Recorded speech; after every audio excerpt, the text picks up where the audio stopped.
So physics next chapter alternating current. Okay, 7th chapter oda MCQs ipo revise pannalam. So first question, the efficiency of the transformer is high. Okay, so transformer மூலமா நம்ம current pass பண்ணும்போது நமக்கு கிடைக்கிற efficiency output வந்து அதிகமா இருக்கும். ஏன் அப்படினு கேக்குறாங்க. So options பாருங்க, there is no moving part. Okay, it uses only alternating current, it uses copper wire and none of the above அப்படினு கொடுத்திருக்காங்க. Okay, so transformer வந்து நம்ம ரோட்லலாம் கூட பார்த்திருப்போம் transformers. அது மூவ் ஆகுதா? இல்ல. So transformers வந்து it does not have any moving part. Okay, it is a static device. Static device னா என்ன அர்த்தம்? அது வந்து ஒரே இடத்துல இருக்கிற டிவைஸ். So மூவ் ஆகலனா எப்படி எஃபிஷியன்சி அதிகமா இருக்கும்? இப்போ வந்து ஒரு மிஷின் ரொட்டேட் ஆயிட்டே இருக்குன்னு வைங்களேன். இப்போ ஒரு மிஷின் ரொட்டேட் ஆயிட்டே இருக்கு அப்படின்னா அதுல வந்து எனர்ஜி வந்து லாஸ் ஆகும். இப்போ ஃபேன் வந்து சுத்திட்டே இருக்கு, கரெக்ட்டா? அதுல எலக்ட்ரிக்கல் எனர்ஜி சிலது வேஸ்ட் ஆகுது. எப்படி வேஸ்ட் ஆகுது? ஹீட்டா வேஸ்ட் ஆகுது. ஃபேனை தொட்டு பார்த்தா எப்படி இருக்கும்? சூடா இருக்கும். ஹீட் எனர்ஜியா வேஸ்ட் ஆகுது. ஓகே, ஆனா இது வந்து ஒரு மூவ்மெண்டே இல்லாத ஒரு டிவைஸ். ஓகேவா? ஸோ அதனால அந்த ரொட்டேட்டிங் ஆப்ஜெக்ட்ல இருக்கிற மாதிரி எனர்ஜி வந்து இதுக்கு வேஸ்ட் ஆகுறதுக்கான சான்சஸ் இல்லை. அண்ட் அது மட்டும் இல்ல, ஒரு மிஷின்குள்ள ஏதாவது ரொட்டேட் ஆச்சுன்னா அதுல வந்து ஃப்ரிக்ஷன் இருக்கும். ஆனா இது வந்து மூவே ஆகல, கரெக்டா? ஸோ அதனால இதுல வந்து ஃப்ரிக்ஷன்னால வர எனர்ஜி லாஸ் வந்து எதுவுமே இல்லை. ஓகேவா? ஃப்ரிக்ஷன்னால வர எனர்ஜி லாஸ் வந்து எதுவுமே கிடையாது. அண்ட் இன்னொரு ஏன் இந்த மூவிங் பார்ட் இல்லாததுனால there is no energy loss. Okay, so there is no energy loss due to friction. There is no energy loss due to friction. அதனால தான் வந்து டிரான்ஸ்ஃபார்மர்ல வந்து எனக்கு எஃபிஷியன்சி வந்து அதிகமா இருக்கு. ஓகேவா?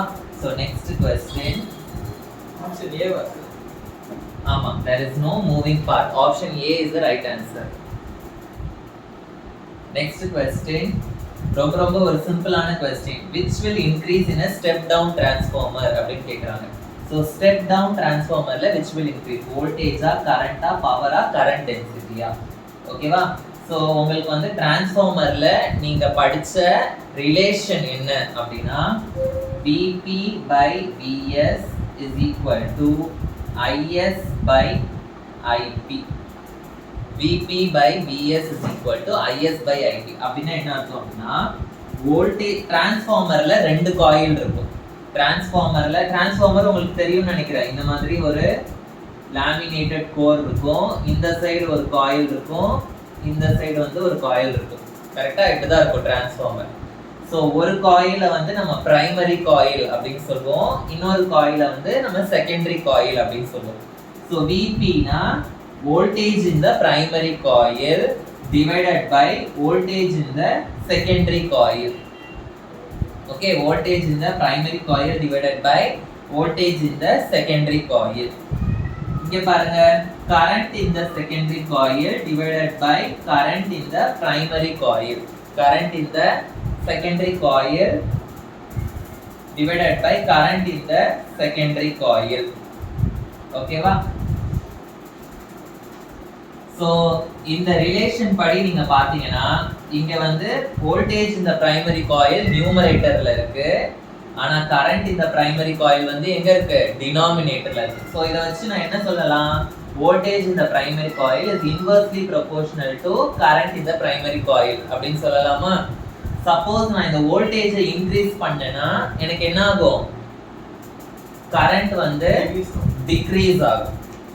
வோல்டேஜ் டிக்ரீஸ், கம்மியான வோல்டேஜ் வந்ததுன்னா கரண்ட் வந்து என்ன ஆகும்? இன்க்ரீஸ் ஆகும். ஸோ நம்ம ஸ்டெப் டவுன் டிரான்ஸ்ஃபார்மர் யூஸ் பண்ணா அதுல இருக்கிற ஒரு யூஸ் என்ன, மெயின் அட்வான்டேஜ் என்ன அப்படின்னா கம்மியான வோல்டேஜ் நம்ம கொடுத்தாலும் நமக்கு வெளியில வர கரண்ட் வந்து எப்படி இருக்கும்? அதிகமா இருக்கும். So which is increasing in a step down transformer? Current increases in a step down transformer. புரிஞ்சுதா? Yes. Next question, which quantity does not change in the transformer அப்படின்னு கேக்குறாங்க. ஸோ டிரான்ஸ்ஃபார்மர்ல வந்து எந்த குவான்டிட்டி சேஞ்ச் ஆகாது, வோல்டேஜா கரண்டா ஃப்ரீக்வன்சியா இல்ல none of the above. So டிரான்ஸ்ஃபார்மரோட ரிலேஷன் நான் இங்கே சொன்னேன். டிரான்ஸ்ஃபார்மரோட ரிலேஷன் என்னது, Vp by Vs is equal to Is by Ip அப்படின்னு சொன்னேன். அப்படின்னா என்ன அர்த்தம், வோல்டேஜும் கரண்ட்டும் இன்வெர்ஸ்லி ப்ரொபோர்ஷனல். வோல்டேஜ் அதிகமானா கரண்ட் டிக்ரீஸ் ஆகும், வோல்டேஜ் டிக்ரீஸ் ஆனா கரண்ட் வந்து இன்க்ரீஸ் ஆகும் அப்படின்னு சொல்லியிருக்கேன். கரெக்டா? ஸோ டிரான்ஸ்ஃபார்மர் ரிலேஷன்ல வந்து வோல்டேஜ் டேர்மும் இருக்கு, கரண்ட் டேர்மும் எனக்கு இருக்கு. ஸோ வோல்டேஜும் அதிகமாகி கம்மியாகலாம், கரண்ட்டும் அதிகமாகி கம்மியாகலாம். ஆனா கொஸ்டின்ல என்ன கேக்குறாங்க, which one does not change. டிரான்ஸ்ஃபார்மரோட ரிலேஷன்ல எனக்கு ஃப்ரீக்வன்சி டேர்மே இல்லை.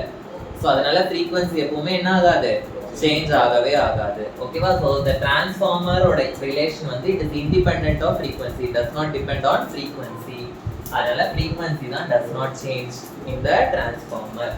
So which quantity does not change னு கேட்டாங்கன்னா frequency, which quantity increases அப்படின்னு கேட்டாங்கன்னா current, step down transformer. Okay, so next question, if rotational velocity of an armature is doubled, EMF generator in the generator will be dash அப்படின்னு கேக்குறாங்க. ஓகேவா? so half or 2 times or 4 times unchanged. So first இது வந்து என்ன கான்செப்ட்ல வருது, எதோட ஃபார்முலாவை யூஸ் பண்ணும் அப்படின்னு தெரியும். ஸோ இங்கே நம்ம பார்த்த கொஸ்டின்ஸ் எல்லாமே டிரான்ஸ்ஃபார்மர் கான்செப்ட்ல உள்ளது. இது பார்த்தீங்கன்னா ஜெனரேட்டர்.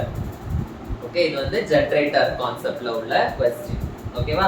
ஸோ என்ன சொல்றாங்க, rotational velocity of an armature. Rotational velocity அப்படின்னா வெலாசிட்டியோட சிம்பிள் வந்து v, கரெக்டா? ஆனா ரொட்டேஷனல் வெலாசிட்டியோட சிம்பிள் வந்து rotational velocity ஓட சிம்பிள் வந்து ஒமேகா. rotational velocity ஓட சிம்பிள் என்னது, ஒமேகா. ஓகே, EMF வந்து என்ன அப்படின்னு கேக்குறாங்க. சோ EMF ஓட ஃபார்முலா வந்து உங்களுக்கு தெரியும். ஓகே, ஜெனரேட்டர் டாபிக் எடுத்தீங்கன்னா EMF ஓட ஃபார்முலா இருக்கும். EMF is equal to NBA omega sin omega t. NBA omega sin omega t. ஓகேவா? புரிஞ்சுதா? இதுதான் வந்து EMF ஓட ஃபார்முலா.